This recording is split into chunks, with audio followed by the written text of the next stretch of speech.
चलो बेटा आज देखते हैं जरा ऋग्वैदिक कालीन सांस्कृतिक जीवन। कल हमने क्या पढ़ा था?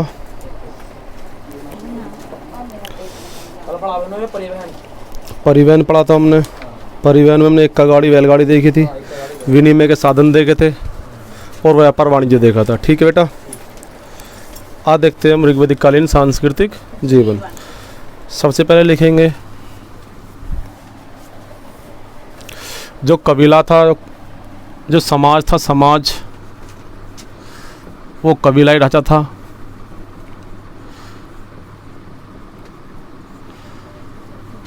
मैंने आपको बताया था कि जितने भी यहाँ पर लोग रहते थे वो किस तरह रहते थे?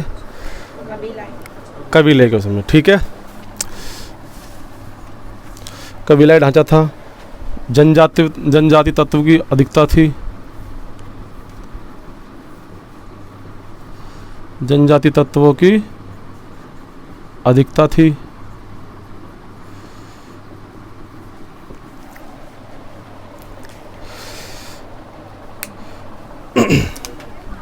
जो बेटा ये लोग रहते थे कबीलाई ढांचे में, जो लोग रहते थे तो इनको क्या था, ये प्रकृति को बहुत मानते थे। ठीक है, इस टाइम पे जो ईश्वर था, जो आज के टाइम में हम देखते हैं भोले जी को देखते हैं, शेरों वाली को देखते हैं, तो ये नहीं था।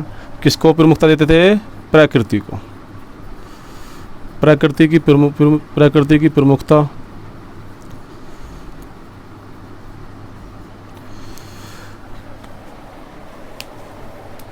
प्रकृति की प्रमुखता थी, प्रकृति को महत्व देते थे। जो प्रकृति को बेटा विभिन्न रूपों में देखते थे। किस किस रूप में देखते थे? देखो, जो बेटा ये प्रकृति की जो प्रकृति को जो प्रमुखता देते थे, किस लिए देते थे? दो तरह से होता था। मतलब एक किस्म की प्रकृति की पूजा करते थे। कैसे करते थे? या तो देखो इंसान कब पूजा करता है किसी चीज़ की, या तो उसके सम्मान में, नहीं, या फिर उससे डर कर। ठीक है, तो ये दो तरीके के, या तो उसके सम्मान में या डर या भय से कि अगर हमने पूजा नहीं करी तो ये हो जाएगा। ठीक है ना।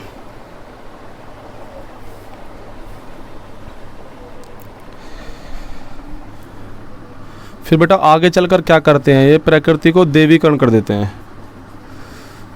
प्रकृति का देवीकरण कर देते हैं। मतलब प्रकृति का देवीकरण का मतलब क्या? उनको एक मूल रूप दे देते हैं प्रकृति को। ठीक है,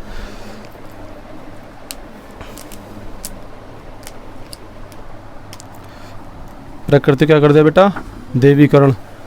और आगे चलकर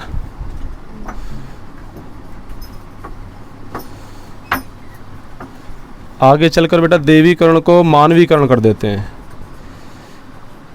देवीकरण को क्या कर देते हैं?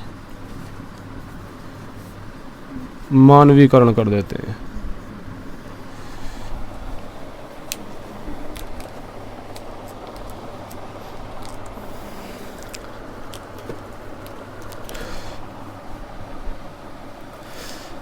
जो ऋग्वैदिक कालीन बेटा सांस्कृतिक जीवन है, हमने क्या देखा उसमें?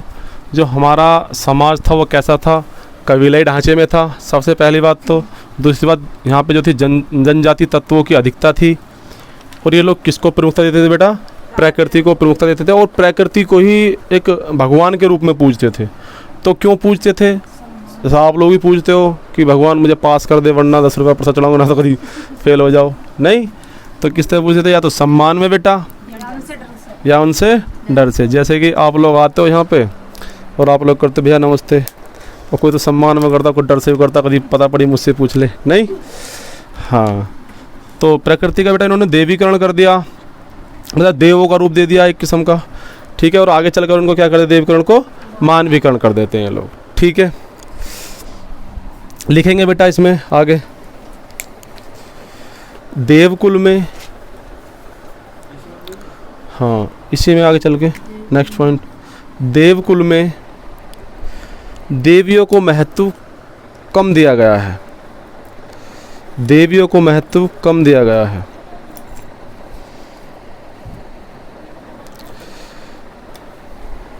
जैसे बेटा हमने पीछे देखा था, आपने हड़प्पा सभ्यता में क्या था वहाँ पे? देवियों को महत्व अधिक था, उनको उर्वरा की देवी कहा गया था। नहीं, तो यहाँ पे क्या बेटा, देवियों को महत्व कम दिया गया है।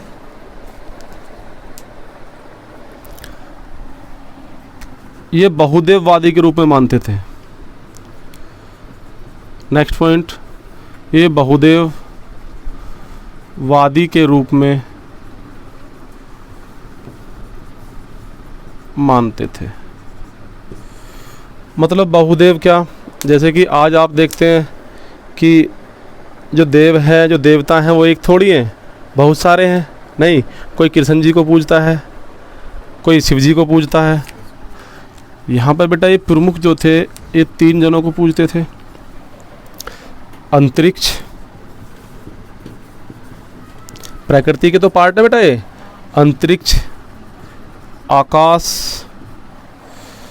और बेटा पृथ्वी। अंतरिक्ष, आकाश और पृथ्वी। और ये लोग एक चीज और बोलते थे बेटा, क्या कहते थे कि सत्य एक है, सत्य एक है, लेकिन रूप अनेक है।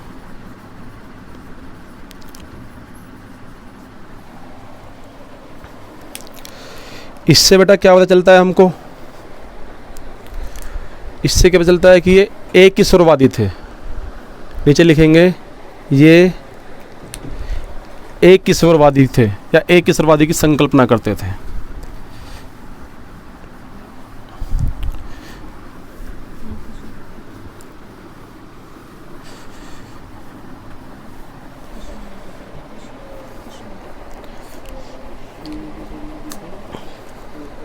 ठीक है, कहते क्या थे कि हाँ, जो अंतरिक्ष है वो भी हमको कुछ ना कुछ देता है, ठीक है, आकाश है वो भी कुछ ना कुछ देता है, पृथ्वी है वो भी कुछ ना कुछ हमको देती है। मतलब क्या है, इनको सबको भगवान के रूप में पूजा गया है, देवों के रूप में पूजा गया है। लेकिन कैसे कहते थे कि रूप अनेक हैं लेकिन सत्य एक है।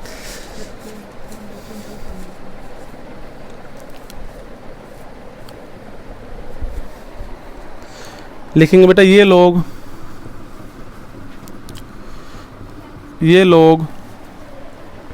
एहलौकिक,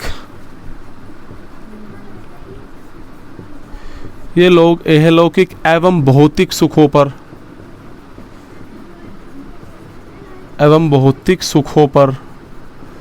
बल देते थे। किस पर बेटा? एहलौकिक, मतलब जो इस टाइम की बात चल रही है, और क्या बेटा, जो भौतिक सुख हैं उन पर बल देते थे। ऐसा नहीं है जैसे कि आपने देखा हो कि अब अच्छे कर्म करोगे तो कैसा अगले जन्म में तुमको अच्छा जन्म मिलेगा, ठीक है, स्वर्ग मिलेगा। इनको इससे कोई मतलब नहीं था। इनको क्या था बेटा, अहलौकिक जो इस टाइम का टाइम चल रहा है वो, और भौतिक सुखों पर बल देते थे। ठीक है,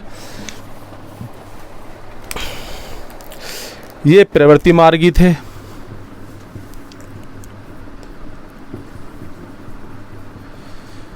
ये प्रवृत्ति मार्गी थे, ये प्रवृत्ति मार्गी थे।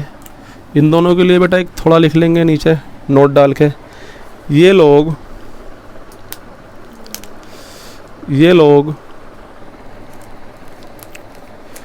मोक्ष या मृत्यु की तरफ ध्यान नहीं देते थे। ये लोग मोक्ष या मृत्यु की तरफ ध्यान नहीं देते थे। जैसे पुनर्जन्म,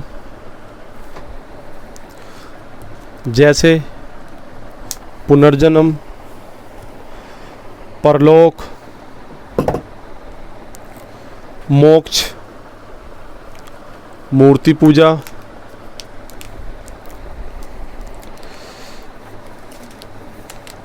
आदि। ठीक है बेटा, दूसरा इसमें पॉइंट लिखेंगे, ये लोग परलोक,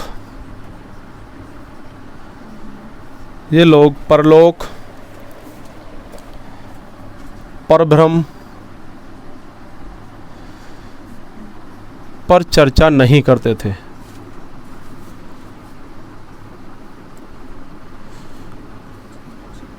चर्चा नहीं करते थे। जैसा कि आपने अभी भी देखा होगा कि क्या होता है कि जो अगर हम कहानी सुनते हैं किसी हम बड़े बुजुर्गों से, तो किसकी परलोक की कहानी सुनाते हैं, एकदम किसकी सुनाएंगे, परियों की कहानी सुनाते हैं, तो परलोक परब्रह्म की कहानी सुनाते हैं कि ऐसा हो जाता है अगर तुम अच्छे काम नहीं करोगे, या ये हो जाएगा तुम ये करोगे, ठीक है, वगैरह वगैरह। नेक्स्ट लिखेंगे अथर्ववेद में जाकर, अथर्ववेद में जाकर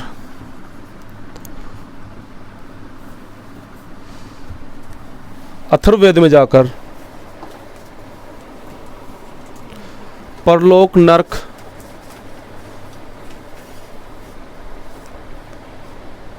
अथर्ववेद में जाकर परलोक नरक शब्दों की चर्चा मिलती है।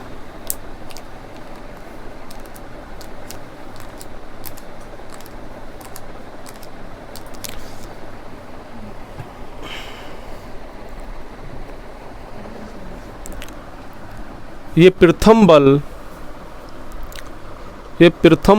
स्तुति, ये प्रथम बल स्तुति पाठ या प्रार्थना,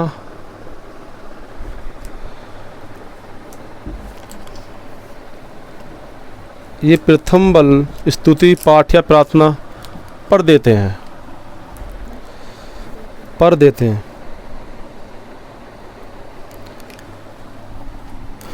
ये याज्ञिक कर्मकांड भी करते हैं, याज्ञिक कर्मकांड भी करते हैं, लेकिन सरल याज्ञिक, लेकिन सरल याज्ञिक कर्मकांड।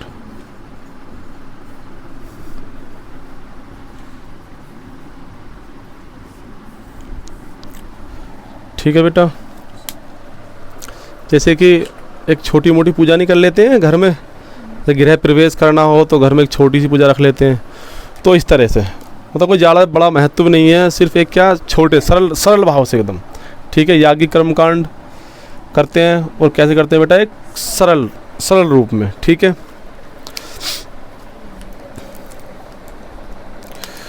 जो बलि अर्पण प्रथा है बेटा, यहाँ पर लिखेंगे बलि अर्पण प्रथा, बलि अर्पण प्रथा लिखेंगे किस किस के। देखो बेटा, देखो जो हमारे दिमाग में जब आता है, कभी भी बलि की बात आती है तो किसकी आती है, किसी पशु की बलि आती है ना, तो यहाँ पे पशु की बलि नहीं है, यहाँ पे किसकी बलि है, लिखेंगे जौ, जौ, फल फूल,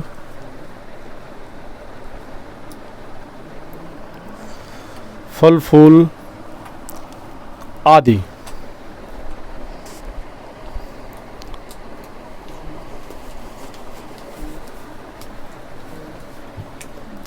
ठीक है बेटा, तो अगर बलि की बात करते हैं हम, तो किस किस को अर्पण करते हैं बलि के रूप में, ये जो, हाँ, जैसे किसी के अगर किसी ने फसल बोई जौ की फसल हुई तो जौ अर्पण कर दिए। अगर आप लोगों ने देखा हो, अभी भी दो लोग क्या करते हैं, जैसे कोई फसल हमारी, जैसे फसल हमने उगाई और फसल उगाने के बाद पहले सबसे पहले क्या करते हैं, हम उसको डालते हैं कि भगवान को चढ़ा देते हैं, अपने देवी देवताओं को चढ़ा देते हैं। आज भी प्रथा चलती आ रही है। नहीं चढ़ाते नहीं है, चढ़ाते हैं। नहीं, फसल भी नहीं। देखो, आपने कोई भी काम खोला हो, कोई भी काम, जैसे कि किसी ठेले वाले ने एक ठेला ही खोला सी, जलेबी बना रहा सी, तो सबसे पहले जलेबी एक बना कर डालेगा नीचे चूल्हे में, ठीक है। तो इस तरह से मतलब एक प्रथा चलती आ रही है, और क्या है, वैदिक काल से प्रथा चलती आ रही है बेटा, ठीक है। हाँ, देखो बेटा, जो ज़्यादातर कर्मकांड जो हैं, सुनो बेटा, वो तो शुभ माना जाता है ना, ठीक है। देखो, ऋग्वेदिक काल में क्या है, देखो हमने जो पढ़ा है बेटा, सिंधु घाटी सभ्यता में कोई नहीं था, किसी चीज़ का जिक्र है क्या, कर्मकांडों का नहीं जिक्र है ना, बिल्कुल भी, सिर्फ एक दो मूर्ति मिली है वहाँ पे। अब अगर हम ऋग्वेदिक कालीन की बात करते हैं, जो ऋग्वेद की बात करते हैं बेटा, ऋग्वेद की खाली, तो ऋग्वेदिक कालीन के समय में, मतलब कहने का कितना है ये ऋग्वेदिक कालीन का, 1500 से 1000 BC की बात करते हैं हम। ऋग्वेदिक काल में इसकी तो बात करते हैं। मतलब इस टाइम पीरियड में जितना भी जो प्रथाएं थी वो एक मतलब बहुत ही छोटे स्तर पे थी। इतना कोई कर्मकांडों पर ज़्यादा बल नहीं था, एकदम नॉर्मल सी। आपने देखा होगा अभी ये जाके उत्तर वैदिक काल में बहुत बड़ा रूप ले लेंगे, ठीक है। बहुत बड़े बड़े कर्मकांड होने लग जाएंगे, लोग इन चीज़ों से परेशान हो जाएंगे। इसीलिए इसका थोड़ा सा अंत रहेगा, अंत होगा फिर दोबारा उत्थान होगा। लिखेंगे आगे बेटा,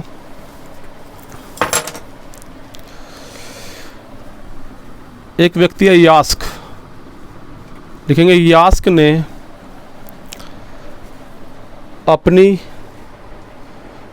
पुस्तक निरुक्त, यास्क ने अपनी पुस्तक निरुक्त में देवताओं को 3 भागों में बांटा है। कितने भागों में बांटा है बेटा? 3 भागों में बांटा है।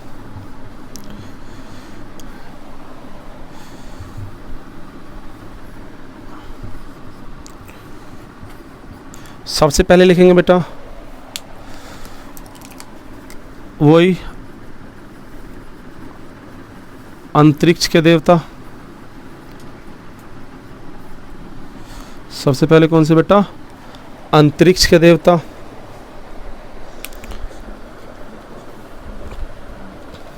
लिख लिया? अंतरिक्ष के देवता। अंतरिक्ष के देवता में लिखेंगे बेटा कौन कौन देवता थे? अग्नि, अग्नि, धौ, अदिति, मित्र, अदिति, मित्र, सविता,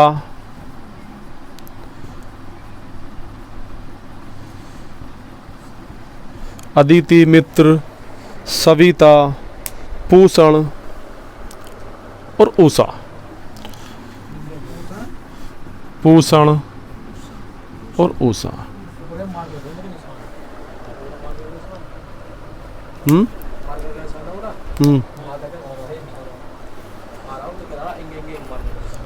अच्छा ठीक, कोई बात नहीं, ठीक है बेटा। दूसरा लिखेंगे बेटा आकाश के देवता।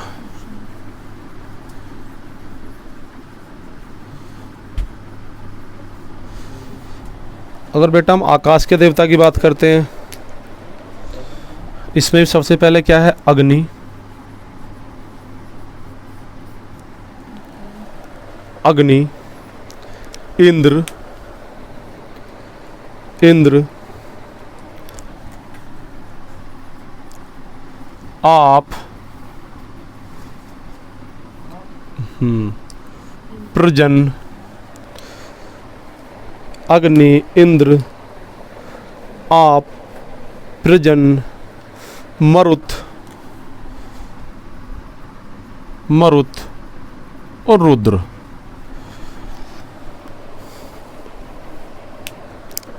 ठीक है बेटा। तीसरा मैंने आपको बताया था, पीछे भी लिखाया था मैंने, क्या लिखाया था बेटा? पृथ्वी। ठीक है, पृथ्वी देख लेते हैं थोड़ा सा।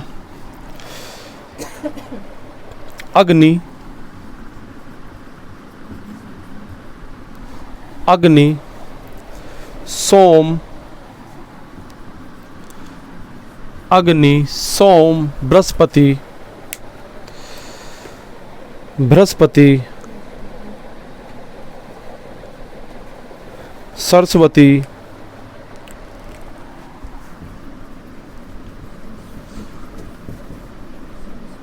अर्यणी, नहीं,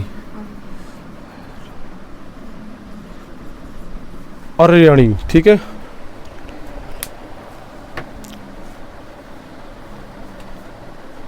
अभी भी गलत लिख गया।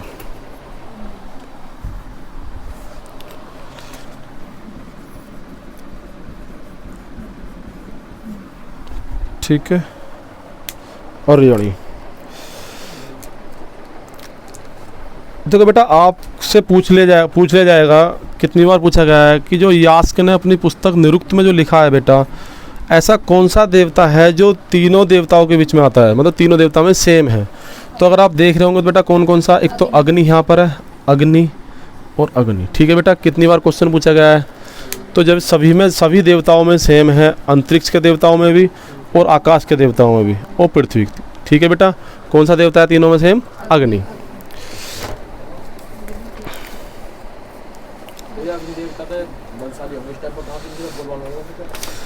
बलशाली नहीं, देखो अग्नि इसमें क्यों सेम है बेटा, देखो आप लोग अगर आज भी देखते होगे, अगर कोई भी हम हवन या कुछ वगैरह करते हैं सबसे पहले अग्नि को ही बुलाया जाता है ना, तो इसीलिए अग्नि के बिना तो कुछ भी नहीं है। अग्नि माध्यम है सब देवताओं से। हाँ बिल्कुल, ऐसा बोल सकते हैं, ऐसा बोल नहीं सकते, ऐसा है कि अग्नि जो है बेटा सब मतलब माध्यम है किससे, देवताओं से जुड़ने का। ठीक है, नेक्स्ट लिखेंगे।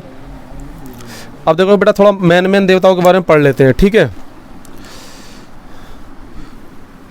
इनमें जो हमारे मेन देवताएं हैं बहुत सारे हैं, और जो 33 करोड़ हैं नहीं, इंद्र। ठीक है बेटा, सबसे पहले इंद्र में देखेंगे। हाँ, ऋग्वेदिक काल का, ऋग्वेदिक काल का सबसे प्रमुख देवता,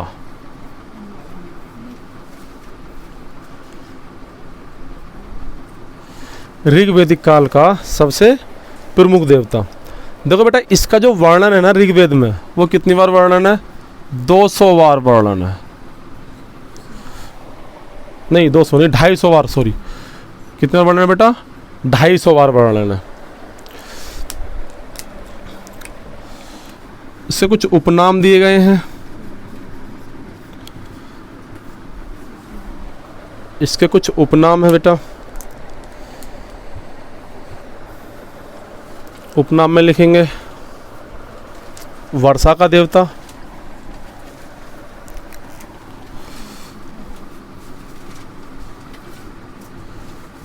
युद्ध का देवता,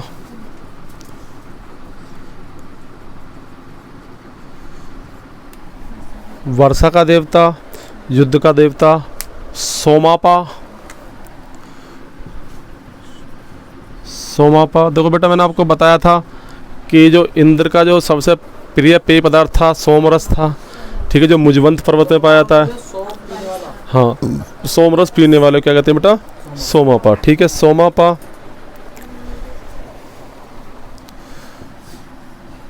पुनरिक, पुनरिक, वृत्ता, सुरहंता। पुनरिक, वृत्ता, सुरहंता। ठीक है बेटा। पुनरिक क्या होता है बेटा? पुनरिक होता है बांध तोड़ने वाला, लिख लेना। पुनरिक किसे कहते हैं? बांध तोड़ने वाले को। देखो सीधी सी बात है बेटा, जब वर्षा का देवता है तो इतनी बारिश करेगा, इतनी बारिश करेगा कि क्या बांध टूट सकता है। ठीक है, पुनरिक का मतलब क्या है बेटा? बांध तोड़ने वाला। वृत्ता सुहंता बेटा एक वृत्तासुर था, उसका अंत क्या था ऐसा कहा जाता है। ठीक है, लिखेंगे वृत्तासुर का अंत।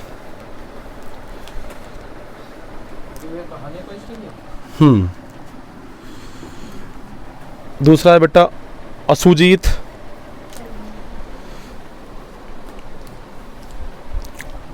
असुजीत, सुनासीर, असुजीत, सुनासीर, विजयेंद्र, विजयेंद्र, वृत्ता सुहंता, असुजीत, सुनासीर, विजयेंद्र और बेटा वज्रधारी।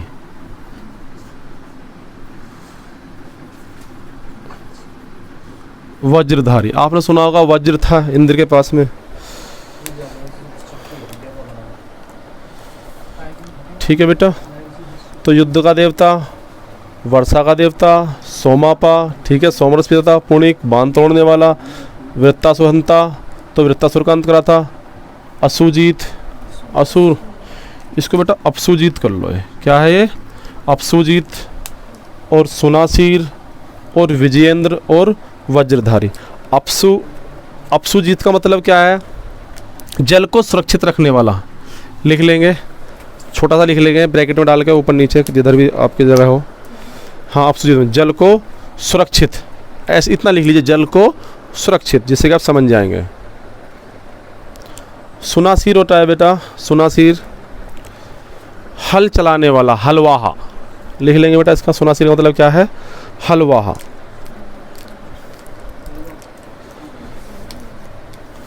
ठीक है,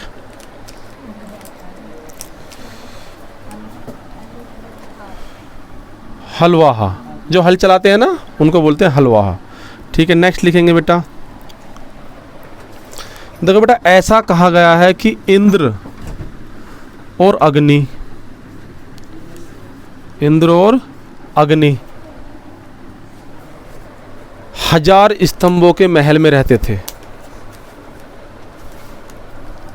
इंद्र और अग्नि 1000 स्तंभों के महल में रहते थे।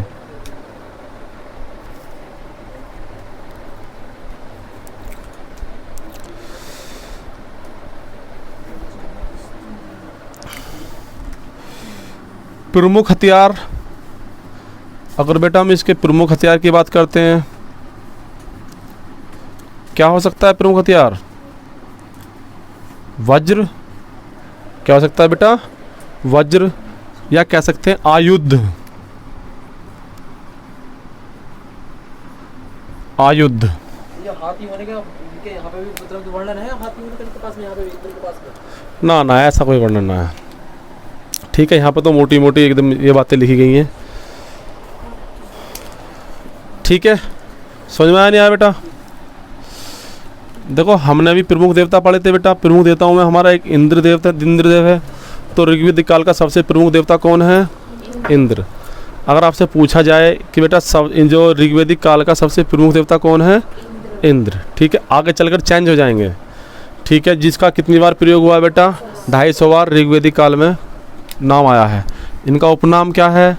युद्ध का देवता, वर्षा का देवता, सोमापा, पुणरिक, वृत्तासुहंता, अपसुजीत, सुनासीर, विजयेंद्र और वज्रधारी। ठीक है बेटा, अगर इनकी थोड़ी और बात करते हैं, इंद्र और अग्नि को ऐसा कहा गया है कितने स्तंभों के महल रहते थे बेटा? ये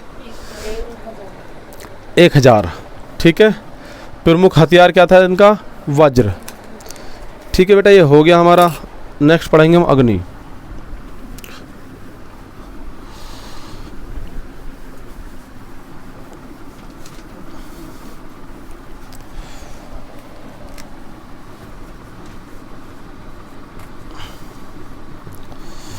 अग्नि के बारे में देख लेते हैं बेटा।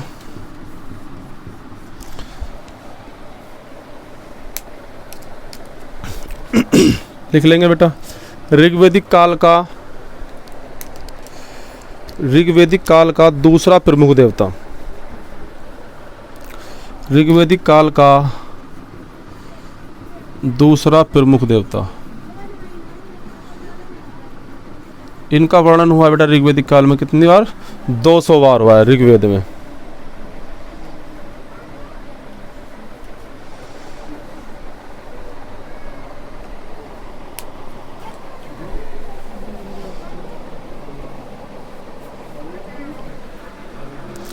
और अगर बेटा बात करते हैं रहने वहने की, वही कितने स्तंभों के महल रहते थे? 1000 स्तंभों के महल में।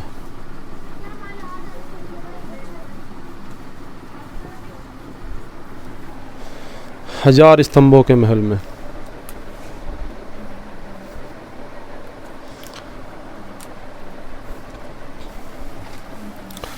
और बेटा तीनों देवताओं में कॉमन थे, मैंने आपको बताया था पीछे, अभी लिख लेंगे।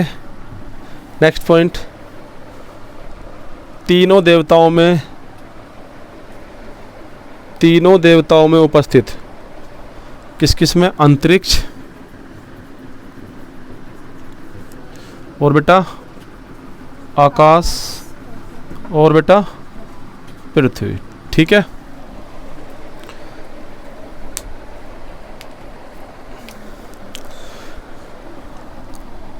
लिखेंगे देवताओं या देवताओं व मनुष्यों के मध्य है। जी, नेक्स्ट पॉइंट, देवताओं और मनुष्य के मध्य मध्यस्थ का काम करते थे। देवताओं और मनुष्यों के मध्य मध्यस्थ का काम करते थे।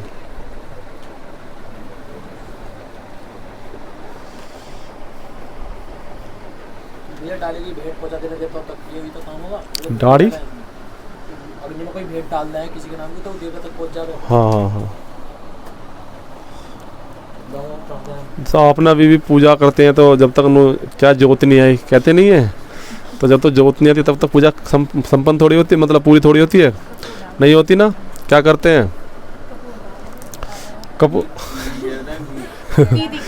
हाँ, कपूर डाल देते हैं, हाँ, जब नहीं आती है, या फिर थोड़ा आगे कर देते हैं। ठीक है, बेकार है सब। ठीक है, नेक्स्ट लिखेंगे बेटा, लिखो, बातें नहीं लिखो। मंडल के प्रत्येक घर का अतिथि, ऐसे लिखेंगे, प्रत्येक घर का अतिथि पथ प्रदर्शक, प्रत्येक घर का अतिथि पथ प्रदर्शक,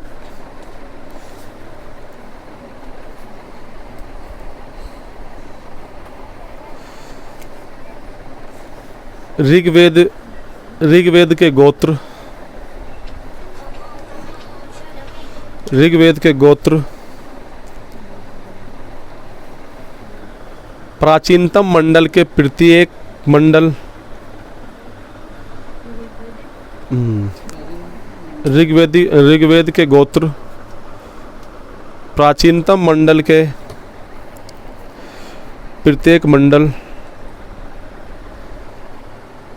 अग्नि की उपासना से प्रारंभ होते हैं। अग्नि की उपासना से प्रारंभ होते हैं। ठीक है बेटा, मतलब घर में अगर कोई भी कर्मकांड कुछ भी करते हो तो क्या होगा बेटा, अग्नि की उपासना से वो प्रारंभ होगा।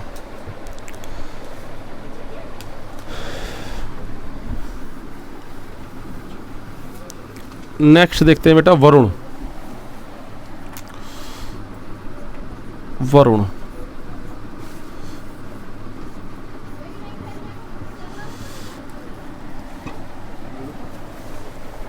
वरुण में देखते हैं बेटा, वही तीसरा सबसे प्रमुख देवता।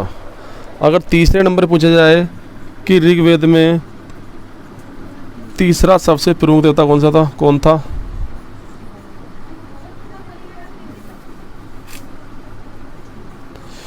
ठीक है बेटा, जो इसका बेटा ऋग्वेद में जो वर्णन मिलता है वो 30 बार मिलता है।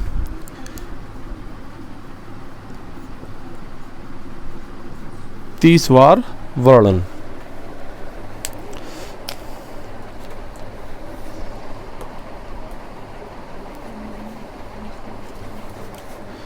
ठीक है बेटा,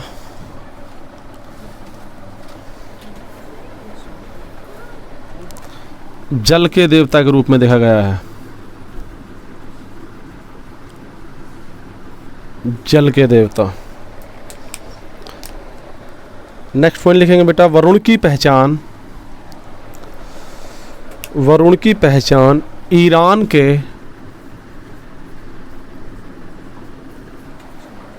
लिख लिया।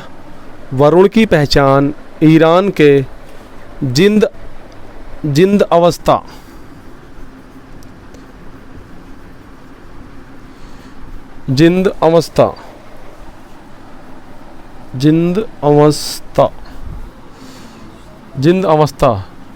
ठीक है, जिंद अवस्था के अहूर मज्जा, जिंद अवस्था के अहूर मज्जा,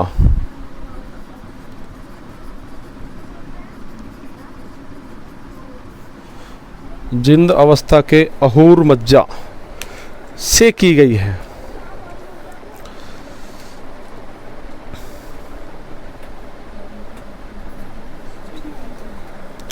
ठीक है, तो अगर बेटा देखा जाए तो जो वरुण की पहचान करेगी कहाँ से करेगी, ईरान के जिंद अवस्था के अहुरमज्जा से की गई है। ठीक है, मतलब क्या है कि जो ईरान में एक जिंद अवस्था और अहुरमज्जा के नाम से एक ग्रंथ है वहाँ का उनका, तो उसमें भी किसकी चर्चा है बेटा? वरुण की चर्चा है। ठीक है, नेक्स्ट लिखेंगे वरुण को खुश रखने के लिए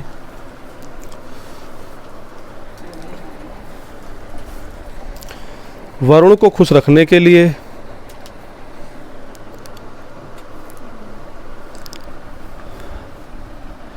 नैतिक जीवन को पवित्र रखना पड़ता है।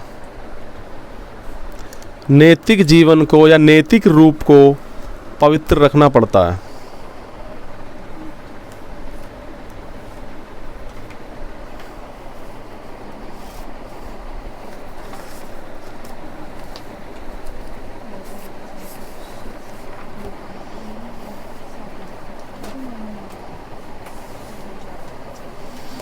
नेक्स्ट लिखेंगे बेटा सोम देवता।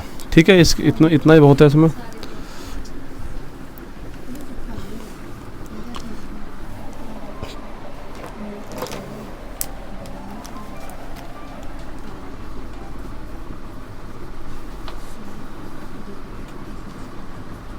सोम देवता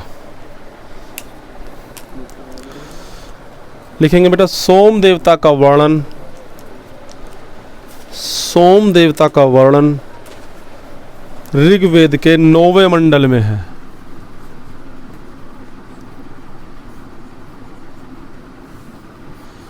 ऋग्वेद के 9वें मंडल में है।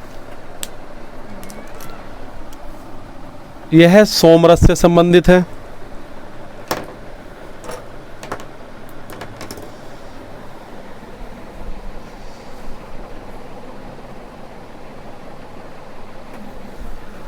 ठीक है बेटा, किससे संबंधित है बेटा?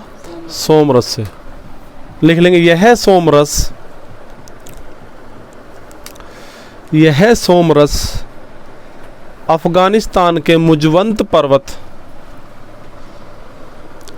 यह सोमरस अफगानिस्तान के मुजवंत पर्वत के सहारे बहने वाली नदी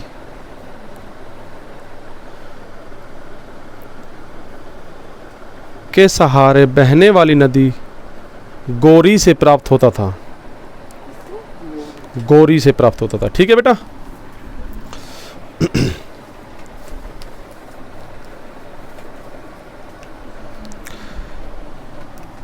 इनका नाम उल्लास व इनका नाम उल्लास व आह्लाद भी था। इनका नाम उल्लास व आह्लाद भी था।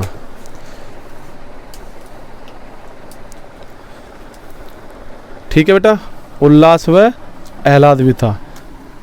नेक्स्ट लिखेंगे इन्हें वनस्पति का देवता, ऐसे लिखो, रुको एक मिनट, ऐसे लिखो, इन्हें वनस्पति एवं औषधियों का देवता भी कहा गया है। इन्हें वनस्पति एवं औषधियों का देवता भी कहा गया है।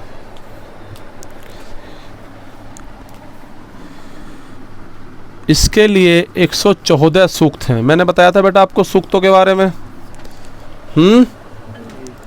एक सूक्त में कितने मंत्र होते हैं? 3 से 300 तक। बहुत बढ़िया।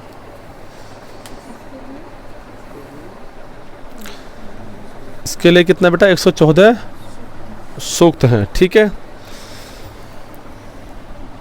और थोड़ा थोड़ा देख लेते हैं। अब लिखेंगे बेटा धो।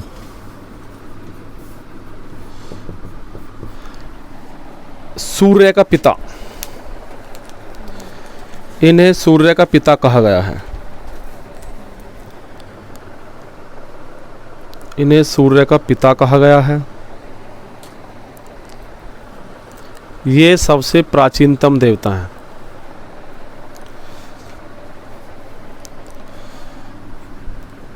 दूसरा लिखेंगे बेटा बृहस्पति।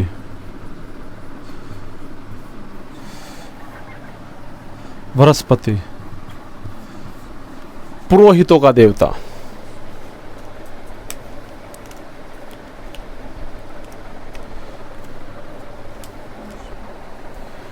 नहीं पुरोहितों का देवता नहीं बेटा, देवताओं का नहीं, लिखो देवताओं का पुरोहित कहा गया है।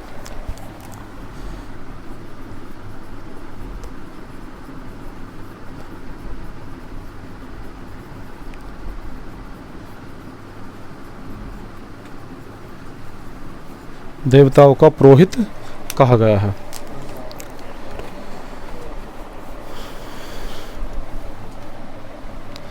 दूसरा लिखेंगे बेटा सरस्वती। सरस्वती नदियों की देवी। क्या है बेटा सरस्वती? नदियों की देवी। अभी फिलहाल नदियों की हैं, चेंज होते रहेंगे, ठीक है, टाइम टू टाइम। अभी जो इंद्र हैं वो सबसे लास्ट में पहुंच जाएंगे, सबसे बेकार देवता बन जाएंगे आगे उत्तर वैदिक काल में, ठीक है। अभी प्रमुख देवता हैं, बेकार हो जाएंगे, ठीक है। ये चेंजेस होते रहेंगे, बहुत सारे चेंज होंगे अभी, देखो जरा आगे चल के। नेक्स्ट लिखते हैं बेटा, एक थी इड़ा। मतलब कुछ ऐसे नाम है बेटा जिनके बारे में पूछ लेता है, वहाँ पे नहीं लिखा है मैंने। इड़ा, इड़ा में लिख देंगे बेटा समृद्धि की देवी। समृद्धि की देवी,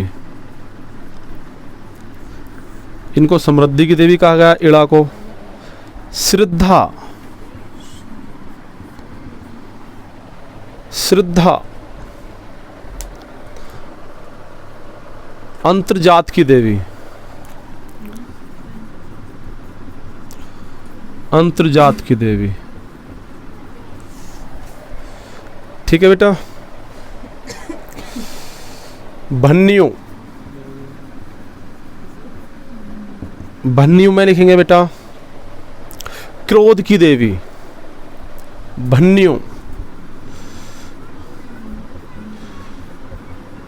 क्रोध की देवी कहा गया है इनको। भन्नियों हो गया तुम्हारा। ऊषा, ऊषा सूर्योदय, सूर्योदय काल की देवी। ऊषा सूर्योदय काल की देवी। अदिति, नेक्स्ट अदिति,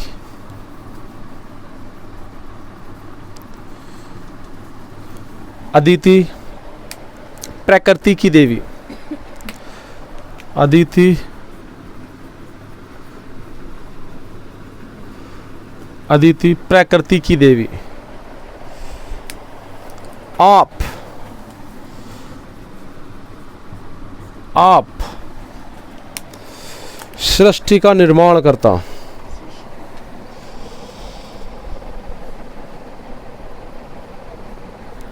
आप कौन है बेटा? सृष्टि का निर्माण करता, ठीक है। और मरुत लिखिए बेटा, मरुत आंधी का देवता। मरुत आंधी का देवता। बेटा याद रखना, मरुत और पर्जन्य। मरुत, एक तो मरुत को बेटा, एक पर्जन्य को, ठीक है। मरुत, मरुत तो हो गया। मरुत बताया, आंधी का देवता हो गया बेटा मरुत। पर्जन्य लिखेंगे बादलों का देवता। पर्जन्य बादलों का देवता। एक नाम बेटा पूसन। ये बहुत सारे नाम बेटा उत्तर वैदिक काल में चेंज होंगे, ठीक है, एक दूसरे का काम बढ़ जाएगा। पूसन, पूसन में लिखेंगे बेटा सड़क, कोमा यातायात, चारागाह का देवता। सड़क, यातायात, चारागाह का देवता और शूद्रों का देवता।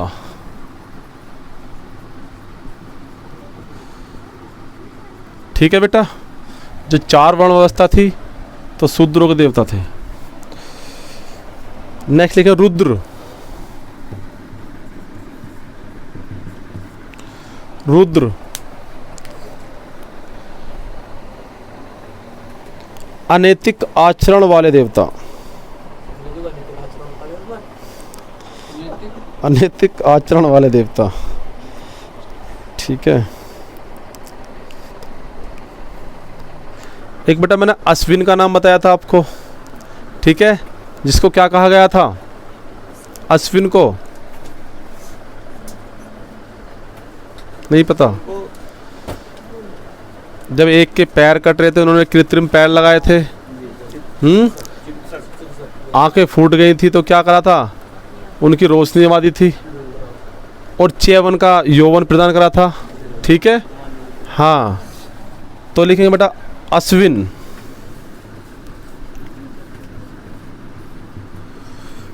अश्विन, अश्विन में लिखेंगे चिकित्सकों के देवता या चिकित्सा के देवता, चिकित्सा के देवता, ठीक है बेटा। और यम, यम है हम, ठीक है बेटा, तो मृत्यु का देवता। जी बिल्कुल, यम क्या है बेटा? मृत्यु का देवता। कल देखेंगे बेटा हम उत्तर वैदिक कालीन सांस्कृतिक जीवन देखेंगे, ठीक है। ऋग्वैदिक कालीन सांस्कृतिक जीवन देख लिया हमने, कल क्या देखेंगे हम? उत्तर वैदिक कालीन सांस्कृतिक जीवन।